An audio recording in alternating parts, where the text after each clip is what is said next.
આજ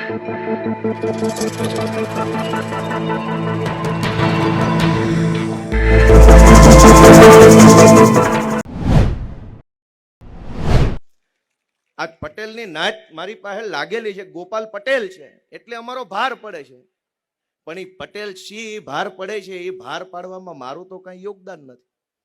અવડા મોટા સમાજે અવડી મોટી મહેનત કરી અને સમાજને શક્તિશાળી બનાવ્યો. હવે શક્તિશાળી બનેલા સમાજને આગળ જવું છે તો જેમ ગામ પંચાયત હોય તો ગ્રામ સભા થાય વર્ષમાં એક વખત, સરકાર હોય તો વિધાનસભાનું સત્ર ભરાય, લોકસભામાં લોકસભાનું સત્ર ભરાય, કંપની હોય તો કંપનીની વર્ષે એક્ઝિક્યુટિવ મીટિંગ મળે, મંડળી હોય તો એની સાધારણ સભાની મીટિંગ થાય. વર્ષના અંતે બધી જ વ્યવસ્થાઓમાં એક વખત બધા ભેગા મળે અને જ્યારે ભેગા મળે ત્યારે આવતા આખા વર્ષમાં કે આવતા 20 વર્ષ સુધી શું કામ કરવાનું છે એના નિર્ણય કરે, એના એજન્ડા ઉપર ચર્ચા કરે. ગ્રામ સભા હોય તો કઈ ગટર બનાવવાની છે, ક્યાં બ્લોક નાખવાના છે, શું બાકી રહી ગયું, શું કરવું એની ચર્ચા થાય. કંપનીની એક્ઝિક્યુટિવ મીટિંગમાં એવી ચર્ચા થાય કે હવે કેટલો નફો થયો ને હવે પ્રોડક્ટ કઈ નવી લોન્ચ કરવી, ક્યાં વેચવી, આઉટલેટ ક્યાં ખોલવાનું, હ્યુમન રિસોર્સનું શું કરવું એવી ચર્ચા કરે. એમ સમાજ એક યુનિટ છે. આ સમાજ વર્ષમાં એક વખત ભેગો ક્યાં થાય? કાં સમૂહ લગ્નમાં થાય ને કાં સ્નેહ મિલનમાં ભેગો થાય. તો તેદી આ ચર્ચા કરવાની હોય કે હવે આ સમાજની આગળની દિશા કઈ, ક્યાં આપણે સમાજ અટવાય છે અને ક્યાં આપણે પહોંચવાનું છે, કેવી રીતે આગળ વધવાનું છે, એની ચર્ચા અને ચિંતન કરવાનો પ્લેટફોર્મ એટલે આ સમૂહ લગ્ન અથવા સ્નેહ મિલન. પણ પ્રથા એવી છે કે સમાજના પ્લેટફોર્મ પર ઉભા રહીએ માત્ર બને ત્યાં સુધી ભીહ મારીને એવું કહેવામાં આવ્યું હારું હારું જ બોલજો ભાઈ, મહેરબાની પ્લીઝ. આ પ્રથા છે. અને સુરેશભાઈએ વળી મારા અલગથી વખાણ કર્યા કે સાચું કે છે, એટલે હવે તો અમારે નોય હોય હવે સાચું કહેવું પડે એવી વાત થઈ ગઈ.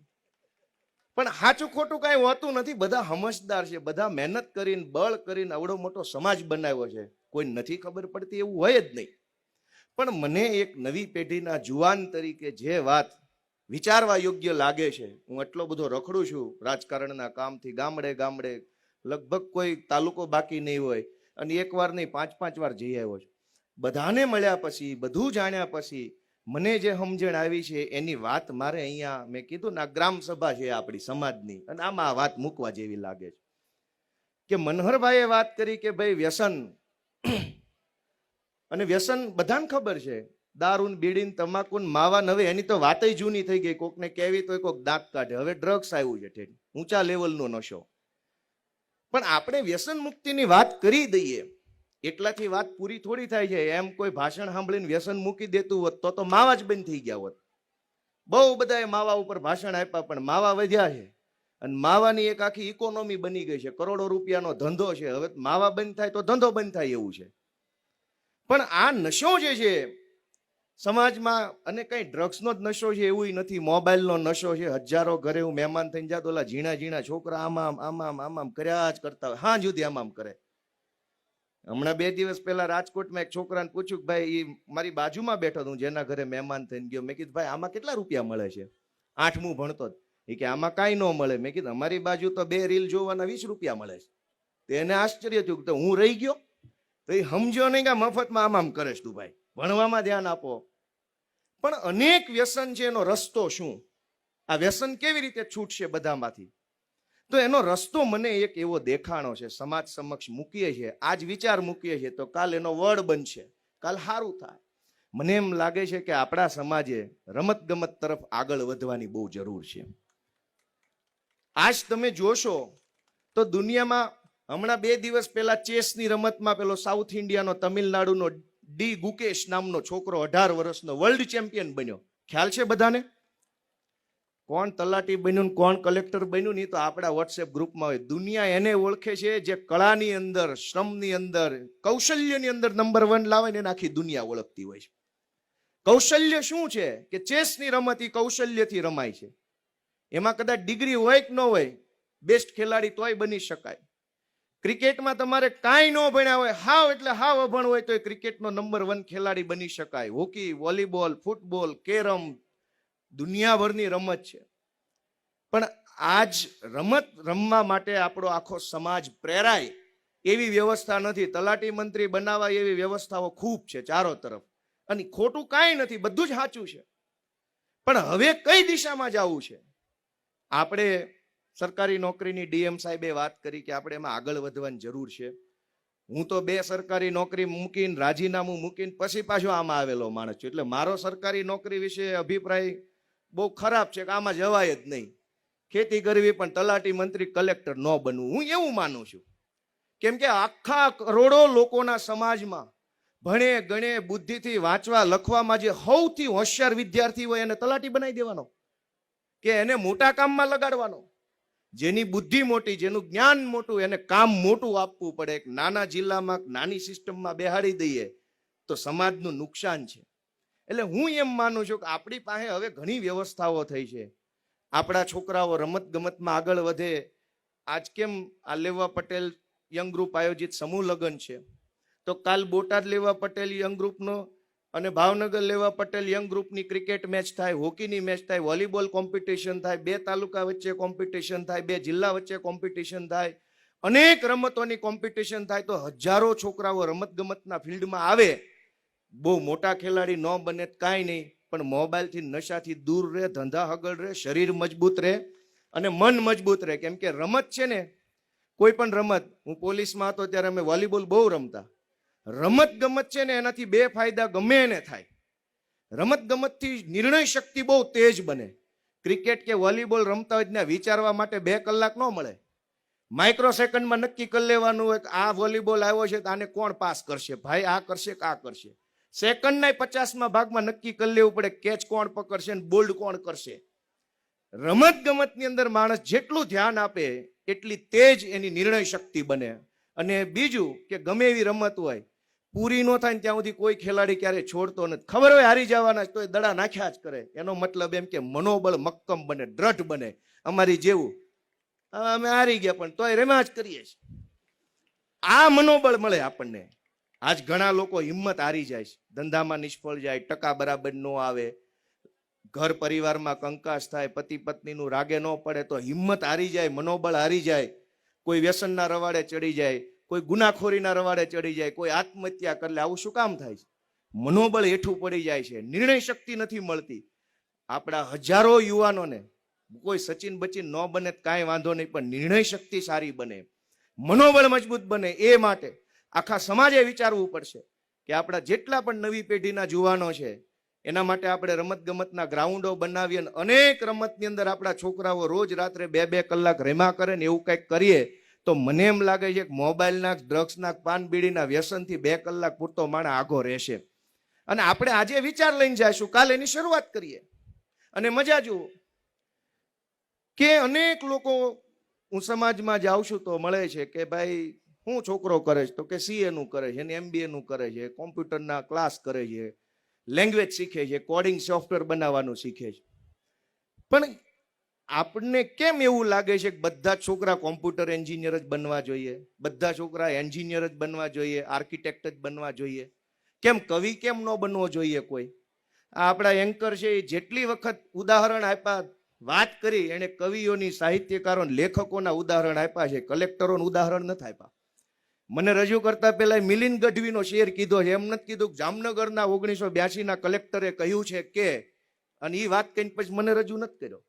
પણ મિલિંદ ગઢવીને શેર કહીને કીધો. એનો મતલબ એમ કે એક કવિની કવિતાના શબ્દો પણ સમાજની સેવા કરી શકે ને સમાજને રસ્તો બતાવી શકે છે. કાંઈ એન્જિનિયરો જ બધું કરશે એવું નથી. આ બોટાદના કવિ બોટાદકર, જનનીની જોડ સખી નહીં જડે, આમ સાંભળીએ તો ગદગદ થઈ જાય માણસ અંદરથી. આમાં માણસને ભાવના જાગી ઉઠે. તો કેમ કવિનું મહત્વ નથી સમાજમાં? કવિ બોટાદકર આ દુનિયામાંથી વહી ગયા, એને વર્ષો થઈ ગયા, છતાંય દરેક પ્રસંગમાં, દરેક ઘટનામાં કવિને યાદ કરવામાં આવે. યા તો લેખકને યાદ કરવામાં આવે. અને દુનિયામાં જેને જેને યાદ કરવામાં આવે છે, એ ભારતના હોય કે વિદેશના હોય, સારી ઘટના હોય કે ખરાબ હોય, રાજનીતિનું પ્લેટફોર્મ હોય કે ધર્મનું, દાખલા જેના દેવાય છે એ કાં કવિ હોય, કાં લેખક હોય, કાં સંગીતકાર હોય, કાં નૃત્યકાર હોય, કાં રમત ગમત વાળો હોય. કલેક્ટરોના, મામલતદારોના, ટીડીઓના દાખલા ન હોય કોઈ દિવસ. એ એનું સમાજમાં માધ્યમ છે, એ ખોટું નથી.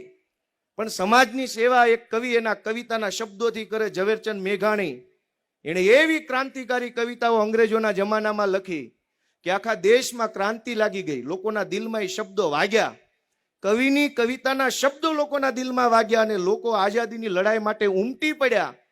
અને અંગ્રેજોએ ઝવેરચંદ મેઘાણી ઉપર રાજદ્રોહનો ગુનો દાખલ કર્યો અને ધંધુકાની બાર જે ઓલા નાળા હેઠે સર્કિટ હાઉસ આવેલું છે ત્યાં અંગ્રેજોની અદાલત હતી, એમાં ખટલો ચલાવ્યો અને સજા આપી. એક કવિની કવિતાથી આખા દેશમાં મોટી ક્રાંતિ ફેલાઈ શકે છે.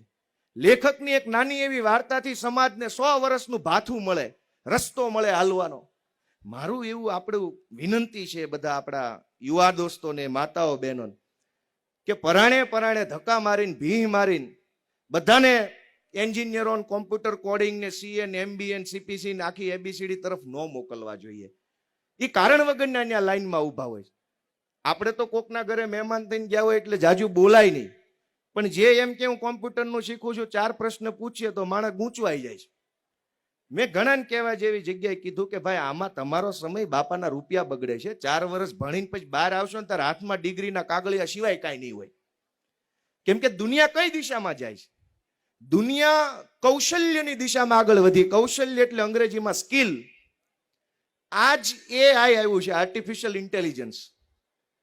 આર્ટિફિશિયલ ઇન્ટેલિજન્સ માણસની જરૂર ઓછી કરવાનું કામ કરે છે. જ્યાં અત્યારે માણસ છે ત્યાં મશીન આવશે, જ્યાં માણસ ત્યાં મશીન, જ્યાં માણસ ત્યાં મશીન આવશે. અનેક વસ્તુઓ એઆઈ થી થવા લાગી છે. અને એઆઈ આવશે તો ગમે એવું ભણેલો માણસ હશે, એનું કામ શું છે? જ્યારે મશીન મારું કામ કરી દેતું હોય તો માણસને શું કામ હું ભાડે રાખું? તો હવે માણસે શું કરવાનું? કૌશલ્ય વિકસાવવું પડશે, હાથનું હુનર. આપણી દેશી ભાષામાં જેના હાથમાં હુનર હશે એ માણસ ટકશે આ વ્યવસ્થામાં. હુનર વગરનો માણસ ગમે એવી ડિગ્રી વાળો હશે ફેંકાઈ જવાનો છે. દુનિયા એ દિશામાં આગળ જઈ રહી છે.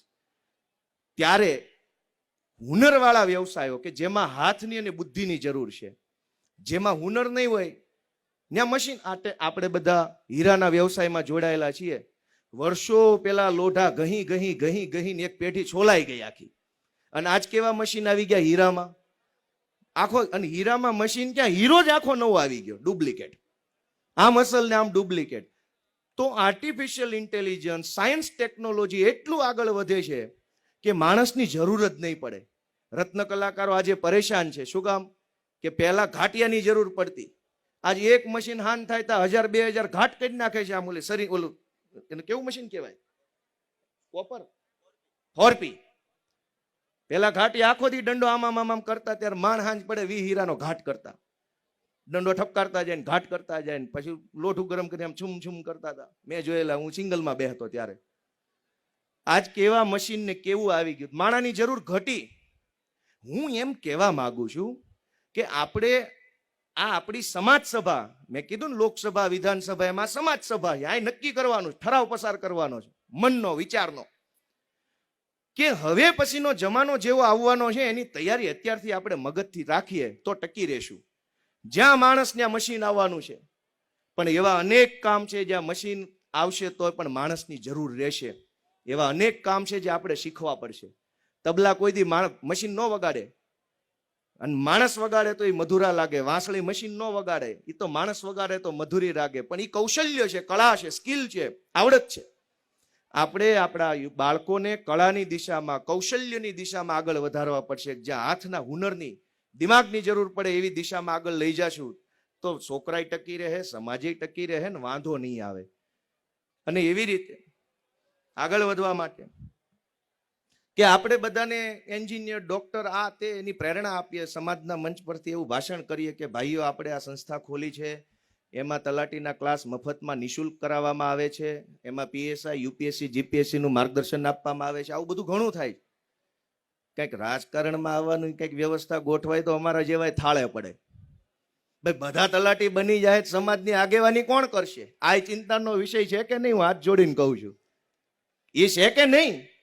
બધાએ એ જવાબદારી લેવી પડશે. સમાજને જે જુવાનીઓ યોગ્ય લાગે, જે પાર્ટી યોગ્ય લાગે, જે ચૂંટણી સમાજને ગમે, ઈ ચૂંટણીમાં, ઈ પાર્ટીમાં, ઈ જુવાનીઓને સમાજે આગળ વધારવો પડશે. તો સમાજને સારું નેતૃત્વ કાયમ મળ્યા કરશે.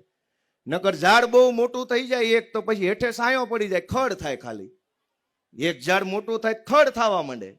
એ ખડ ન થાય એટલા માટે નાના નાના ઝાડવા કાયમ વાવતા રહ્યો ને એક ઝાડવું ગઢું થાય, બીજું મોટું થાય, બીજું ગઢું થાય, ત્રીજું મોટું થાય. એ જવાબદારી તે આપણા બધાની હૈયારી છે. એમાં અમારો વારો ન આવે તો કઈ વાંધો નથી, પણ ઝાડ નવા નવા વાવતા રહ્યો, નવા ઝાડ મોટા થાય, જૂના પડે, નવા મોટા થાય, જૂના પડે, ને એ સમાજનું ગાડું એમનામ હાલ્યા કરે. એટલે બધા જ એન્જિનિયર બની જાય એવું નથી. જે જુવાનિયા બળુકા હોય, આગેવાની કરી શકે એવા હોય, અવાજ ઉઠાવી શકે એવા હોય, એને તે બધા ઈ કઈ જે યોગ્ય લાગે એને બધા સપોર્ટ કરે, એવી વાત હું રિક્વેસ્ટ સાથે કરું છું. અને છેલ્લી વાત કે સમાજમાં અનેક પ્રકારની ગમતી અણગમતી ઘટના બનતી હોય છે. જેમ કે કઈક કોકને બેન દીકરીનો પ્રસંગ બન્યો, પતિ પત્નીની ઘટના બની, છૂટાછેડાની ઘટના બની, કોઈક જુવાન દીકરી આરે કોઈએ છેડતી કરી, કોઈ દીકરીથી પોતાનાથી નાદાનીમાં ભૂલ થઈ ગઈ, કોઈ છોકરાએ વ્યાજવા પૈસા લઈ લીધા અને હવે ગુંડા હેરાન કરે છે, કોઈની જમીન કોઈએ પચાવી પાડી, કોઈને કાગળમાં લોચો પડ્યો, કોઈને સાયબર છેતરપિંડી થઈ ગઈ, ખાતામાં પૈસા કપાઈ ગયા, કોઈને કોઈ હેરાન કર્યા કરે છે. અનેક એવી ઘટનાઓ બને છે. પણ એ બધી ઘટનામાં મારો કાયમનો અનુભવ એવો રહ્યો કે લોકો એને છુપાવવાની કોશિશ કરે છે, કોઈને ખબર ન પડે, કોઈને ખબર ન પડે. આપણને કાંઈક રોગ થયો હોય અને ઘરમાં કોઈને કહીએ નહીં તો રોગ મટે નહીં, રોગ વધે, અને એટલી હદે વધે ને કે પછી માણસ પગ જ કાપવો પડે. ઘટના ગમે એવી બને, તમને જે માણસ યોગ્ય લાગે, સોસાયટીનો પ્રમુખ લાગે તો સોસાયટીનો પ્રમુખ, નાતનો પ્રમુખ લાગે નાતનો પ્રમુખ, ભાજપનો માણસ, કોંગ્રેસનો માણસ, આપનો માણસ, કોઈ ડોક્ટર, તમને જે માણસ યોગ્ય લાગે એને સામે આલીને આપણી પીડા એક વખત કહી દેવી જોઈએ, તો જ ત્યાંથી નિરાકરણનો રસ્તો ચાલુ થાય. મેં અનેક ઘટના એવી જોઈ, ખાસ કરીને જુવાન દીકરા દીકરીઓની ઘટના, કે કોઈને કે નહીં અમારું ખરાબ થશે, કોકને ખબર પડી જશે, આમ થશે, અને કોઈને નો કે એમાં ને એમાં વાત એટલી હદે વધી જાય કે પછી એના રસ્તાઓ બંધ થઈ ગયા હોય છે. કોકને કયો તો કોક જાણકાર માણા કંઈક કે હાલો પોલીસને કહું, PSI ને કહું, કે ધારાસભ્યને કહું, કે હાલો ભાઈ મામલતદાર હારે વાત કરી લઉં, કોકના કંઈક છેડા હોય. પણ મોટા ભાગે માણસ ઘટનાને દબાવવાની, હંતાડવાની કોશિશ કરે. પણ આ જમાનો એવો છે કોઈનું ક્યાંય હંતાવાનું નથી. હવનું જાહેર મોબાઈલ આવી ગયા, બધું ઉઘાડું થઈ ગયું છે. હવે કોઈનું છાનું કોઈ દી નથી રહેવાનું. તો બેટર છે કે આપણે સામે આલીને કહીએ ભાઈ અમારા ઘરે આવું બન્યું છે, હું રસ્તો લેવો, તો કોક કંઈક સારો રસ્તો બતાવશે ને વહેલી તકે હરખું થાય. હમણાં એક ઘટના આવી, પતિ પત્નીના ઝઘડામાં 8 મહિનાના લગ્ન થયેલા અને ભાઈએ કોઈને કીધું નહીં, છોકરાએ આત્મહત્યા કરી લીધી. મારા ટીમ્બી ગામની જ ઘટના છે.